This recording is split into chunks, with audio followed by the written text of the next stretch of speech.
Le président de la République, M. Mohamed El-Cheikh Al-Ghazouani, regagne Nouakchott en provenance de Niamey où il a pris part aux travaux du sommet extraordinaire des chefs d'État du G5 Sahel. Le président de la République procède à la pose de la première pierre pour la construction du nouveau bâtiment de l'ambassade de Mauritanie dans la capitale du Niger.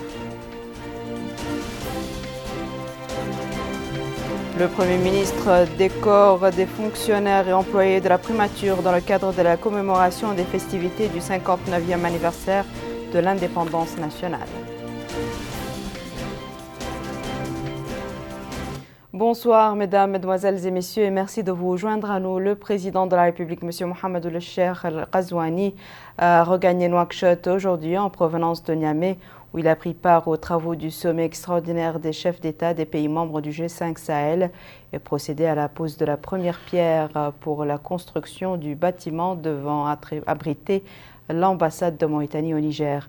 Le président de la République a été accueilli à l'aéroport international de Nouakchott, au Moutounsi, par le Premier ministre, M. Ismaël Boudaoud Cheikh Sidia, le ministre secrétaire général de la présidence de la République, M. Mohamed Salm Béchir, des membres du gouvernement, du chef d'état-major particulier du président de la République, de la directrice adjointe du cabinet du président de la République, du Wali de Nouakchott-Ouest et de la présidente du conseil régional de Nouakchott. Au cours de ce voyage, son Excellence M. Mohamed El-Cheikh Al-Ghazouani est accompagné par une importante délégation comprenant notamment Dr Koumbaba, ministre conseillère à la présidence de la République, M. Ismaël Cheikh Ahmed, ministre des Affaires étrangères de la coopération et des Mauritaniens de l'extérieur, M. Mohamed Ahmed Mohamed Lamine, directeur du cabinet du président de la République, son Excellence M. Mohamed Yahya El-Teis, ambassadeur de Mauritanie au Niger, M. Ahmed El-Badi Ahmeida, conseiller à la présidence de la République, M. Ahmed Oul-Bahin, chargé de mission à la présidence de la République, M. Yahya El-Kebd, chargé de mission à la présidence de la République, M. Omar Gueye, chargé de mission à la présidence de la République et M. El-Hassan El-Ahmed, directeur général du protocole d'État. Je vous le disais en titre, en marge des travaux du sommet extraordinaire des chefs d'État membres du G5 Sahel, le président de la République, M. Mohamed El-Cheikh Al-Ghazouani, a procédé à la pose ce matin à Niamey de la première pierre pour la construction du nouveau bâtiment de l'ambassade de Mauritanie au Niger. Plus de détails avec Malika Nagli. C'est par ce geste hautement symbolique que le président de la République, M. Mohamed El-Cheikh Al-Ghazouani, a procédé en présence de son homologue du Niger, M. Mahamadou Issoufou, à la pose de la première pierre de la résidence et de la chancellerie de l'ambassade mauritanienne à Niamey. La mission diplomatique au Niger constitue l'une de nos plus importantes représentations diplomatiques à l'étranger. Liens spirituels, historiques et commerciaux, et guidée par une vision et des enjeux sécuritaires communs dans le cadre du G5 Sahel. Je voudrais tout d'abord vous souhaiter la bienvenue à l'occasion de cet événement heureux où nos deux présidents de la République nous honorent de leur présence à l'inauguration du début des travaux de la construction des nouveaux locaux de notre mission diplomatique auprès de notre pays frère du Niger. Cet important édifice, qui sera construit avec la volonté de Dieu en 18 mois et selon les normes internationales de qualité et de sécurité, sera édifié sur un terrain de 3900 m², gracieusement accordé par le gouvernement nigérien. Cet édifice est composé de deux bâtiments. Le bâtiment principal, destiné à la chancellerie, avec une superficie totale bâtie de 1288 m². Le second bâtiment, destiné à la résidence de l'ambassadeur, avec une superficie totale bâtie de 710 m². Messieurs les présidents, notre mission diplomatique au Niger constitue une de nos plus importantes représentations diplomatiques à l'étranger. Et ce, eu égard aux relations exceptionnelles d'amitié et de fraternité qui lient nos deux pays et nos deux peuples. Une relation, Monsieur le Président Issoufou Mahamadou, qui s'est beaucoup développée ces dernières années sous vos deux mandats et grâce à votre engagement personnel et votre vision. Le Niger et la Mauritanie ont une longue histoire commune, empreinte de liens spirituels, des liens commerciaux, mais aussi guidés par une vision et des enjeux politiques et sécuritaires communs. Les Mauritaniens ont toujours été les bienvenus au Niger. Plusieurs générations s'y sont établies au fil des années et ont toujours reçu les bras ouverts par un peuple riche de sa diversité et connu pour son hospitalité et sa tolérance. En plus des relations bilatérales dynamiques, l'ambassade de Niamey assure aussi les services consulaires précieux pour une communauté mauritanienne importante au Niger, mais aussi dans les pays voisins. La circonscription diplomatique de Niamey couvre en plus du Niger, pays de résidence, des pays frères amis comme le Tchad, le Togo et le Bénin. Monsieur le Président Mohamed Ould Cheikh El Ghazouani, je ne peux m'empêcher à cette occasion de saluer le programme ambitieux des réalisations d'infrastructures que vous vous êtes engagé à réaliser durant votre mandat présidentiel et dont cette ambassade est une illustration concrète. C'est dans ce cadre que le budget 2020, en cours de discussion au Parlement, ainsi que celui de 2021, ambitionne, en plus du Niger, la construction d'ambassades aux Émirats arabes unis, au Maroc et en Arabie saoudite. Ceci en plus de la restauration ou réfection de nos ambassades à Bruxelles, à Paris et à Washington. D'autres projets d'achat ou de construction sont également à l'étude. Excellences, Monsieur le Président, cet édifice dont vous supervisez aujourd'hui le début des travaux fait partie d'un projet ambitieux des autorités de la République islamique de Mauritanie, dont l'objectif est d'élever les niveaux de représentation diplomatique et l'image de la République islamique de Mauritanie. Il est incontestable que ces réalisations vont contribuer à l'amélioration de l'image de notre diplomatie et au rayonnement de notre pays au niveau sous-régional et international. Je vous remercie.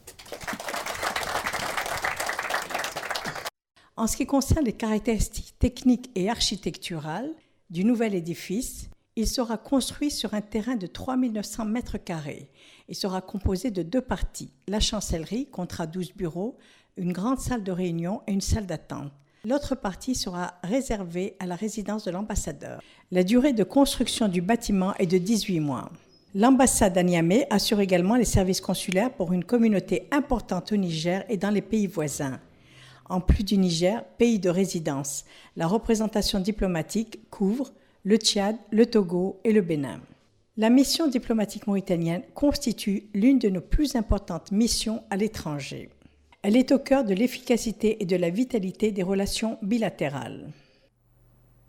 Le président de la République, M. Mohamed Ould Cheikh El Ghazouani, a été salué à son départ de Niamey par son frère et ami, le président de la République du Niger, M. Mahamadou Issoufou, de membres du gouvernement, des représentants du corps diplomatique et de hautes personnalités de l'État.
La musique principale de force américaine, le drapeau national Instagram, 3 pelotons de gendarmerie nationale sous le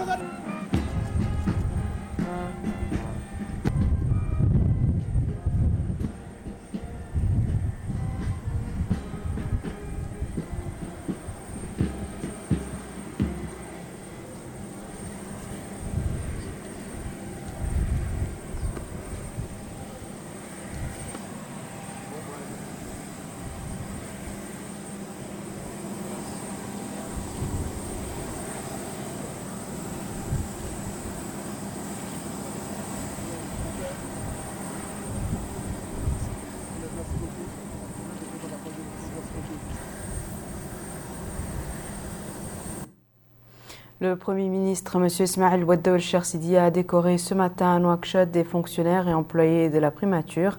Cette décoration, qui s'inscrit dans le cadre de la commémoration des festivités du 59e anniversaire de l'indépendance nationale, a concerné pour la médaille de chevalier de la Légion d'honneur, M. Ya'bad Seydna Ali El-Hanana, chargé de mission au cabinet du Premier ministre. Et pour la médaille d'honneur de deuxième classe, M. Sidi Mohamed Oul-Ali, planton, et M. Ishaq Oul-Mohamed, planton également. La commémoration s'est déroulée en présence du ministre secrétaire général du gouvernement, M. Niang Jibril, et du directeur du cabinet du Premier ministre, M. Sidi Oul-Moulay Zeyn, et plusieurs autres responsables de la primature. La capitale Nouakchott a abrité ce matin les travaux du 16e congrès technique de l'Union des administrations fiscales des pays islamiques pour la deuxième fois consécutive. Les travaux du congrès se déroulent cette année sous le thème « L'informatisation des régimes fiscaux ». Abdelrahman Hamad. Informatisation des régimes fiscaux, tel est le thème de ce 16e congrès technique de l'Union des administrations fiscales des pays islamiques tenu ici à Nouakchott pour la deuxième fois consécutive. Il m'est agréable de vous souhaiter la bienvenue et de vous adresser mes sincères remerciements pour avoir accepté notre invitation de prendre part au 16e congrès technique de l'Union des administrations fiscales des pays islamiques. La République islamique de Mauritanie est honorée d'abriter ce congrès pour la deuxième fois consécutive, ce qui traduit l'intérêt qu'elle accorde à ces rencontres exceptionnelles au vu de l'importance qu'elle revêt pour la coordination dans le domaine fiscal entre les pays islamiques, dans le but de renforcer la croissance économique et réaliser la justice sociale dans nos pays. Le rôle primordial de l'impôt nous impose à adopter des politiques fiscales plus efficaces pour mobiliser des fonds nécessaires pour le financement du développement économique. Cela demande un effort intensifié pour développer et moderniser les modes de travail fiscal et être en droite ligne avec l'évolution dans ce domaine. Pour simplifier les procédures et attirer de nouveaux investisseurs, faire face à la mondialisation et les défis qu'elle impose aux régimes fiscaux de nos pays, nous devons œuvrer plus que jamais à rétablir la confiance dans notre régime fiscal et cela ne peut être atteint que par l'échange d'expériences, d'expertise et d'informations entre nos différents pays. Distingués invités, partant de cette optique, nous apprécions le choix du thème informatisation des régimes fiscaux pour le 16e congrès technique de l'Union des administrations fiscales des pays islamiques au vu de son impact, réduisant le coût des recettes fiscales, économisant le temps, améliorant les données et tout cela contribue à l'amélioration des recettes fiscales. Malgré qu'il soit considéré comme une source de financement des politiques générales de l'État, l'impôt constitue un outil d'intervention générale dans la vie sociale et économique. Il est aussi utilisé comme un outil de redistribution des revenus et de réalisation de la justice sociale. Cela représente la priorité du gouvernement concrétisant les orientations du président de la République, Mohamed Ould-Cheikh El-Ghazouani, en application de la politique du gouvernement du Premier ministre Ismaïl Ould Cheikh Sidi. Distingués invités, vous allez discuter dans les différents ateliers au cours de ce congrès des différentes dimensions et des défis liés à l'informatisation fiscale en tenant compte des expériences de nos pays et des autres États. Dans ce domaine, cela vous permettra de surmonter les difficultés et relever les défis au service d'un travail fiscal islamique commun. Encore une fois, merci pour votre participation en vous souhaitant bon séjour et plein succès pour vos travaux. Je déclare ouvert le 16e congrès technique de l'Union des administrations fiscales des pays islamiques.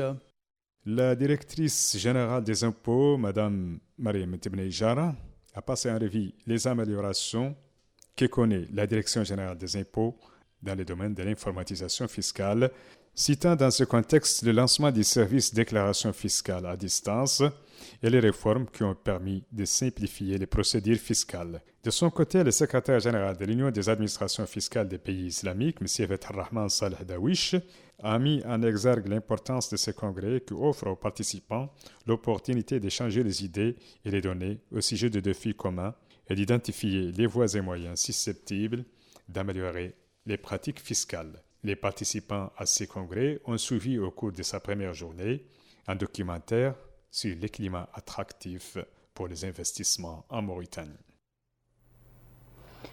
Une semaine marocaine a été organisée en commémoration du patrimoine matériel et immatériel des deux pays frères. Le lancement de ces activités a débuté ce matin au stade olympique de Nouakchott. Bokar Baïlaba. La semaine marocaine est organisée sur l'initiative de l'ambassade du Maroc en Mauritanie, en collaboration avec le ministère du Commerce et du Tourisme et la Chambre de commerce, d'industrie et d'agriculture de Mauritanie. Le programme de la manifestation comporte, en plus de l'exposition, l'organisation de soirées culturelles, artistiques et poétiques, des expositions de produits marocains authentiques et de produits cosmétiques, de produits artisanaux, de décoration, en plus de rencontres entre institutions pour échanger les expériences entre professionnels et acteurs dans le domaine des affaires dans les deux pays frères.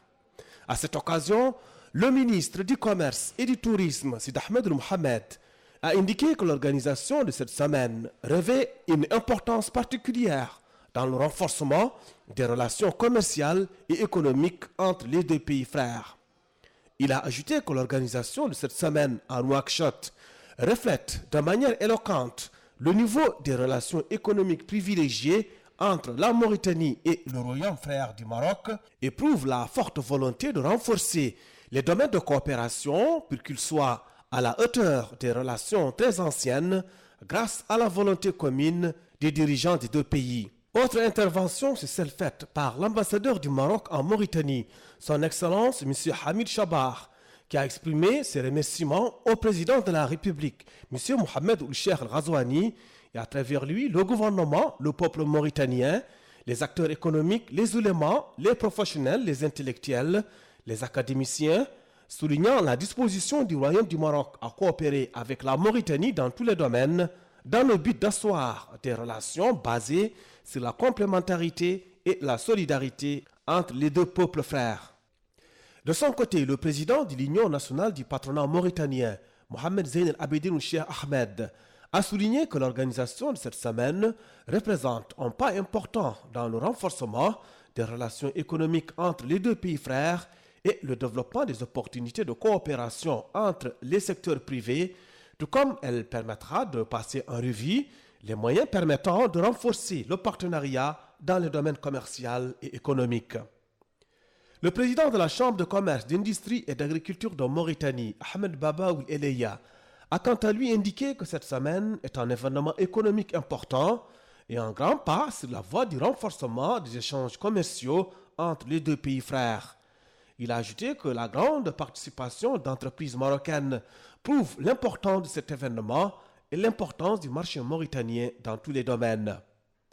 En somme, la semaine marocaine permettra aux citoyens mauritaniens de connaître l'authenticité, la richesse et la diversité du patrimoine matériel et immatériel du Royaume du Maroc.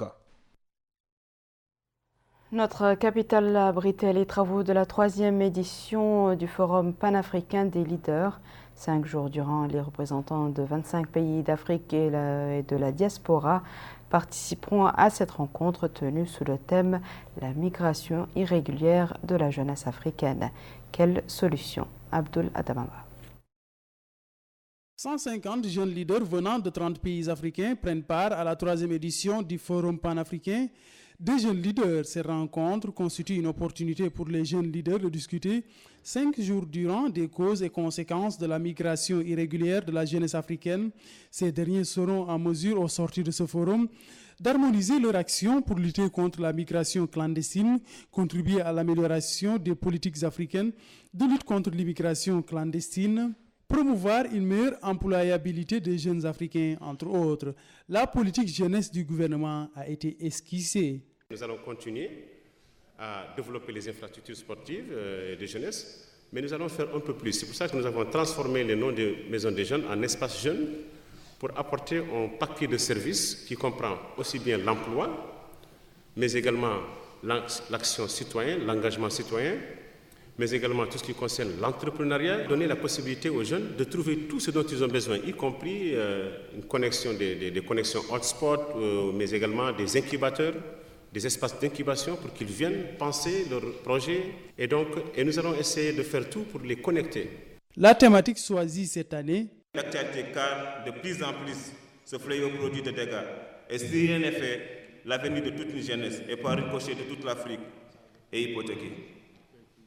Fort heureusement, nous avons une jeunesse déterminée et engagée qui veut toujours participer à la recherche de solutions aux maux qui la gangrènent.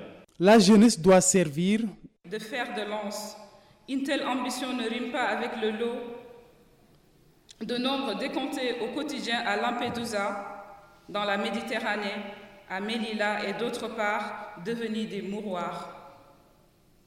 Le constat est triste, mais vrai. Sans espoir, nous ne sommes que morts, disait un grand homme. La solidarité africaine, qui est plus nécessaire aujourd'hui que jamais pour mettre fin aux inégalités, aux injustices. Je suis africaine non pas parce que je suis née en Afrique, mais parce que l'Afrique est née en moi. C'est notre Ubuntu. Je suis grâce à ce que nous sommes tous. Au cours de cette cérémonie d'ouverture, plusieurs participants ont abordé les différents aspects du thème choisi. Ils ont aussi fait part de la nécessité de promouvoir la dynamique enclenchée à travers la réalisation des objectifs de l'Union africaine déclinés par cette organisation dans le cadre de la vision 2063. Rappelons que le mouvement panafricain des leaders regroupe 25 pays d'Afrique et de la diaspora. Son ambition est d'unifier les Africains du continent et de la diaspora en une communauté africaine globale. Son objectif ultime est la concrétisation des États-Unis d'Afrique. Direction notre capitale économique Nouadhibou, où le commissaire aux droits de l'homme, à l'action humanitaire et aux relations avec la société civile a supervisé aujourd'hui une opération de distribution d'aide au profit des prisonniers de la ville de Nouadhibou. Découvrons la nature de ces aides avec Aminata Khan. Le commissaire aux droits de l'homme, à l'action humanitaire et aux relations avec la société civile, Hassan Aoul Bourreis, a supervisé dans notre capitale économique Nouadhibou, en compagnie du wali de Darlet Nouadhibou, Mohamed Ould Ahmed Salem ou Mohamed Rar, une opération de distribution d'aide au profit des prisonniers de la ville de Nouadhibou. Ces aides comportent un lot de produits alimentaires, des couvertures et du matériel sportif. La cérémonie de remise de ces aides s'est déroulée en présence du Hakem de la Moukata, du vice-président du conseil régional, du maire adjoint de la commune de Nouadhibou et des représentants des autorités sécuritaires et militaires de la wilaya. Dans un mot prononcé pour la circonstance, le commissaire a indiqué que cette intervention vient en application des orientations du président de la République, Mohamed Ould Cheikh El Ghazouani, au profit des citoyens, qu'ils jouissent de leurs droits civiques ou qu'ils soient en prison, en veillant sur la satisfaction de leurs besoins humanitaires et juridique, ajoutant que cette intervention concrétise l'intérêt accordé par l'État pour revêtir la justice pénale d'un caractère humanitaire et pour protéger les droits de l'homme à travers les lois, les normes des Nations Unies et ses règles dans le domaine des traitements devant être réservés aux prisonniers. Le commissaire a en outre indiqué que ces aides visent à améliorer les conditions de vie des prisonniers à Nouadhibou à travers la disponibilisation de produits alimentaires et de matériel sportif pour contribuer à la réhabilitation de ces derniers et à leur insertion dans la vie active après leur emprisonnement. Nous restons à Nouadhibou où il a été procédé au lancement des consultations nationales pour le développement de plans d'action additionnels à la Convention d'Abidjan sur la protection de l'environnement marin et côtier. Retour à Abdullah Damaba. La ville de Nouadhibou a abrité cet atelier dans le cadre des consultations nationales pour le développement des plans d'action du protocole additionnel de la Convention d'Abidjan qui a été ratifiée par notre pays en 2011. Au cours de ces rencontres, les participants ont pris part aux 5 groupes de travail prévus dans le cadre de cet atelier. L'objectif de ces rencontres a été mis en avant. Nous sommes réunis aujourd'hui pour un atelier de restitution et une concertation aussi par rapport à 4 protocoles qui ont additionnels à cette convention qui ont été signés en juillet 2019. Ces 4 protocoles, il y a un protocole qui est relatif aux normes environnementales en matière de protection, en matière d'exploitation et d'exploration pétrolière et gazière. Il y a un protocole sur la gestion durable de la mangrove. Il y a un protocole sur la gestion des pollutions et il y a un protocole sur la gestion intégrée des océans. Le secrétaire général de la zone franche de Nouadhibou a évoqué l'objectif de ce protocole et souligné que la mise en place des plans d'action nécessite une large consultation et une synergie des efforts des différentes parties concernées afin de contribuer à la protection des ressources naturelles et à la préservation de l'environnement. Le représentant de la Convention d'Abidjan a quant à lui fait part de l'importance de cette convention qui, dit-il, regroupe plusieurs pays africains. Cet atelier, qui s'étale sur 2 jours, a été marqué par la présentation de plusieurs exposés.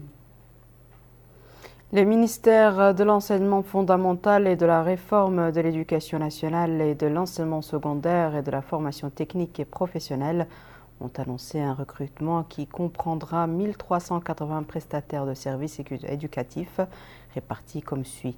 884 en direction de l'éducation fondamentale, des filières françaises et bilingues, 500 pour l'enseignement secondaire dans les filières des mathématiques et de la langue française.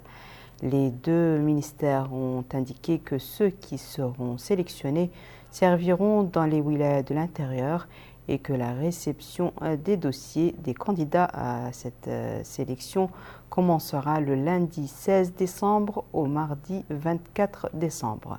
Cela sera effectué exclusivement aux fenêtres de la direction des examens tout au long de la semaine. Ils ont également assuré que ceux qui seront sélectionnés parmi les prestataires de services éducatifs bénéficieront des mêmes avantages que les anciens prestataires de services. La campagne visant l'éradication d'agents transmetteurs de maladies par la pulvérisation des hôpitaux, centres et points de santé au niveau des wilayas de Nouakchott a été clôturée hier soir au ministère de la Santé. La campagne était organisée par la direction de l'hygiène publique en coopération avec l'Organisation mondiale de la santé. Plus de 63 établissements de santé ont bénéficié de cette campagne qui consistait notamment en l'aspiration des eaux stagnantes et d'opérations d'assainissement au niveau de certains d'entre eux. L'opération a été réalisée en coopération avec les directeurs régionaux de l'action sanitaire au niveau des 3 wilayas de la capitale et des directeurs des hôpitaux suivant un calendrier établi. La directrice de l'hygiène publique, Dr Aminatoum Tahmed Louli, a affirmé que l'opération a contribué à l'éradication des agents transmetteurs de maladies et plus particulièrement le vecteur de la malaria qui prolifère dans les flaques d'eau stagnantes. L'Association mauritanienne pour la santé maternelle et infantile, le Mouvement international pour la défense des enfants Mauritanie, a organisé un atelier régional sur l'évaluation des interventions dans les centres de protection sociale et juridique à l'occasion du 30e anniversaire de l'adoption de la Convention internationale relative aux droits de l'enfant et des 40 ans de la création du mouvement scientifique pour la défense des enfants. L'atelier vise à évaluer la situation des droits de l'enfant dans la région arabe à travers les bureaux du mouvement. La présidente de l'association, Mme Zainabou Mentar Moussa, a expliqué que le mouvement mondial pour la défense de l'enfant cherche à promouvoir et à protéger les droits de l'enfant sur la base des accords et traités internationaux et travaille à la préparation de divers programmes et approches dans le domaine de l'assistance juridique et sociale de l'enfant. L'atelier comprenait des interventions des représentants des branches du Mouvement international pour la défense des enfants en Asie, à Genève et en Palestine, qui ont félicité la Mauritanie d'avoir accueilli cet atelier. La Muqata'a de Riyad a accueilli une soirée organisée par le mouvement Ham de Riyad sous le thème citoyenneté et environnement. Cette soirée entre dans le cadre de la célébration du 59e anniversaire de l'indépendance nationale. Le secrétaire général du mouvement, M. Mohamed El-Benyoug, a déclaré que le mouvement organise de telles activités depuis 4 ans, compte tenu de l'importance qu'il attache à ce glorieux anniversaire. Le maire de Riyad, le Dr Abdullah Ould Idriss, a félicité au nom des habitants de Riyad l'important mouvement de jeunesse pour l'organisation de ces activités culturelles qui ont contribué à relancer la scène culturelle à Riyad. Nous refermons ce journal par cette activité sportive. Clôture hier à Nouakchott du championnat national de karaté, une compétition destinée à se préparer aux qualifications pour le championnat d'Afrique de karaté zone A prévu en janvier prochain à Tunis. Bokar Bailaba. Les karatékas ont rivalisé de souplesse, de technique et d'adresse pour impressionner les adversaires et le public. La compétition a permis aux 100 éléments venus de 24 équipes de Nouakchott, Kaïdi et Nema de marquer des points pour participer aux joutes internationales. D'ailleurs, ils se sont scindés en 3 catégories, espoir, junior et senior. Pour le président de la Fédération mauritanienne de karaté et des disciplines assimilées, Mohamed Telmidi, cette compétition a permis de révéler beaucoup de talents. En d'autres termes, cette compétition est une manière de se préparer aux qualifications pour le championnat d'Afrique de karaté zone A prévu en janvier prochain à Tunis. De son côté, le secrétaire général du Comité national olympique sportif mauritanien, Taïboul Tahar, a souligné que l'instance ne ménagera aucun effort pour appuyer les arts martiaux, notamment le karaté, pour qu'ils puissent représenter dignement la Mauritanie aux compétitions internationales. Et à l'issue de la compétition, les éléments qui se sont le plus distingués ont été récompensés. Ils ont reçu des attestations et des trophées des mains des dirigeants de la Fédération mauritanienne de karaté et des disciplines assimilées ainsi que des personnalités d'autres disciplines sportives. Pour ces participants, la compétition a été stimulante. Ajoutant que l'objectif est de devenir de grands champions, ils ont également remercié les organisateurs. En définitive, cette compétition est un tremplin pour les participants dont la passion pour le karaté n'est plus à démontrer. Un art martial dont la pratique devient de plus en plus grande chez les jeunes Mauritaniens. Voici à présent, mesdames et messieurs, le rappel des titres. Le président de la République, M. Mohamed Cheikh Al-Ghazouani, regagne Nouakchott en provenance de Niamey, où il a pris part aux travaux du sommet extraordinaire des chefs d'État du G5 Sahel. Le président de la République procède à la pose de la première pierre pour la construction du nouveau bâtiment de l'ambassade de Mauritanie dans la capitale du Niger.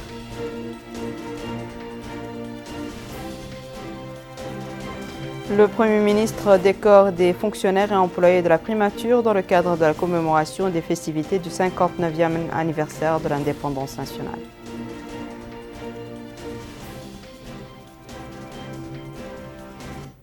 C'est la fin de ce journal, mesdames et messieurs. Merci à vous de nous avoir suivis. Merci de votre fidélité. On se retrouve demain à la même heure, Inch'Allah.